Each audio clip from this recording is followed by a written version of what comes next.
कर्नाटक चुनाव जोरों पर है। अब केवल 2 दिन बाकी रह गए। हमारे साथ है बीजेपी के राष्ट्रीय अध्यक्ष जेपी नड्डा जी।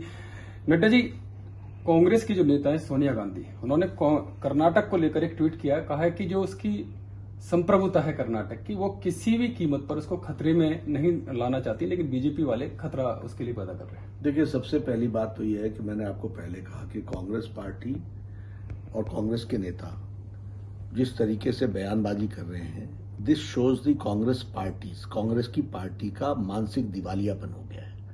ये मेंटल बैंकरप्सी से गुजर रहे हैं। सोनिया जी हों, खरगे साहब हों, जो भी हों, ये संसद में इन्होंने क्या शपथ ली है, that we owe our allegiance and we bear true faith to the integrity and sovereignty of the country of India.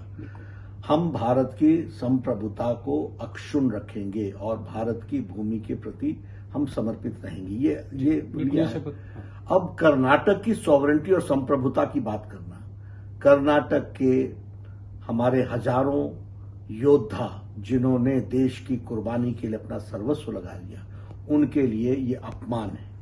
और जिस संप्रभुता की हम बात करते हैं वो भारत देश की है, भारत के संविधान की है। भारत के संविधान में कर्नाटक भी आता है और कर्नाटक के लोगों ने अपने आप को समर्पित किया है भारत देश के संविधान के प्रति। तो इस तरीके के शब्द का और शब्दावली का इस्तेमाल करना, यह शो बताता है कि वह मानसिक दिवालियेपन में है। वोट की राजनीति के खातिर हर कुछ करने के लिए तैयार हैं। देश मुसीबत में पड़े, समाज टूट जाए, बिखर जाए, इसकी चिंता नहीं, उनका वोट हासिल होना चाहिए, ये उनका उद्देश्य है। एक सवाल और है, आपके बयान पर उन्होंने, सोनिया गांधी ने एक सीधे सीधे आप पर टारगेट किया है कि कहा है कि अगर वोट बीजेपी को नहीं मिलेगा तो अगर सत्ता बीजेपी की कर्नाटक में नहीं आती तो प्रधानमंत्री का आशीर्वाद नहीं मिलेगा। ये धमकी दे रहे हैं बीजेपी वाले। ऐसा धमकी नहीं दे रहे, लोग पढ़ते लिखते कम है, इनको जानकारियों का बहुत अभाव रहता है। मैंने क्या कहा कि जब डबल इंजन की सरकार नहीं रहेगी तो ये सरकार केंद्र के स्कीम्स को ब्रेक लगाएगी। अब आप देखिए, मैं आपको उदाहरण देता हूं। National education policy, Karnataka number 1 पर खड़ा है।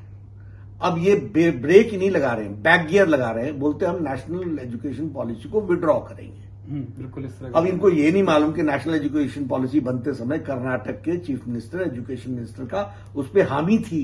सब लोगों ने मिलकर के नेशनल एजुकेशन पॉलिसी बनाई है। अब कर्नाटक जीत करके नंबर 1 इंप्लीमेंट करने वाला हुआ तो तुम बैक गियर लगा रहे हो। तो ऐसी सरकार आएगी तो क्या होगा। अब आप दूसरी बात कीजिए, मैं उदाहरण के साथ बात करता हूं। प्रधानमंत्री किसान सम्मान निधि, प्रधानमंत्री जी ने तय किया कि हम 2,000 रुपए हर चौथे महीने देंगे, 6,000 रुपए हम साल का देंगे प्रधानमंत्री किसान सम्मान निधि के तहत। यहां मांगा, सिद्धरामैया की सरकार थी, कुमार स्वामी की सरकार थी। आपको मालूम है कितने किसानों का नाम भेजा? 17 ओनली 17 ऑन रिकॉर्ड ले लेना मेरे को जी। और कन्नड़ भाइयों को बता देना, कर्नाटक के भाइयों को बता दीजिएगा कि 17 था। जब येडियुरप्पा की सरकार आई तो 54 लाख प्रधानमंत्री किसान सम्मान निधि में आज फैसिलिटी अवेल कर रहे हैं। और अवेल ही नहीं कर रहे हैं, 6,000 रुपीज प्रधानमंत्री जी का, 4,000 रुपए कर्नाटक सरकार का भी ले रहे हैं। तो मैं कौन सा गलत हूं कि तुम्हारी सरकार अगर आएगी तो ये सब चीजें विड्रॉ नहीं होंगी तो और क्या होगा। प्रधानमंत्री आवास योजना, तुमने नाम ही नहीं भेजे आवास में।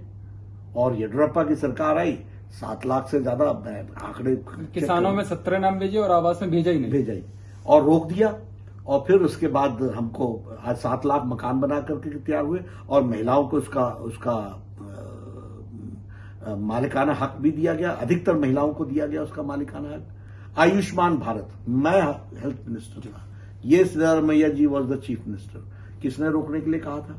प्रधानमंत्री आवास योजना, तुमने नाम ही नहीं भेजे आवास में।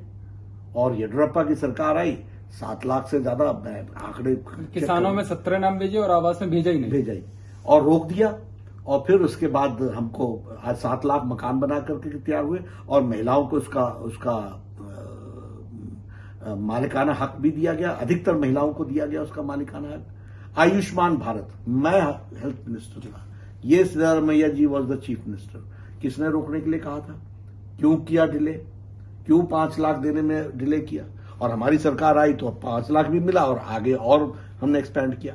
तो ये समझते नहीं है, पढ़ते नहीं है, या पढ़ करके ये जानबूझ करके गुमराह करने की कोशिश करते हैं और ये एंटी पीपल रहते हैं हमेशा। मैंने आपको सारे उदाहरण दे दिए, 17 नाम देना एंटी पीपल है कि नहीं है, आवास योजना रोकना एंटी पीपल है कि नहीं है, आयुष्मान भारत रोकना एंटी पीपल है कि नहीं है। तो ये एंटी पीपल लोग हैं और एंटी पीपल बात करते हैं। हमारा उद्देश्य ये है कि डबल इंजन की सरकार आएगी तो ऑन रिकॉर्ड येडियुरप्पा जी और बोम्मई जी ने पूरी शिद्दत के साथ स्कीम्स को लागू भी किया है और उसको बेहतर बनाया भी। चलिए, बहुत बहुत धन्यवाद। ये हैं जेपी नड्डा जी, कह रहे हैं कि कांग्रेस एंटी पीपल है पूरी तरह से पार्टी, और पढ़े लिखे लोग नहीं है, शायद पढ़ना लिखना कांग्रेस के लोगों ने छोड़ दिया, और क्योंकि ये मानसिक दिवालियापन से गुजर रहे हैं।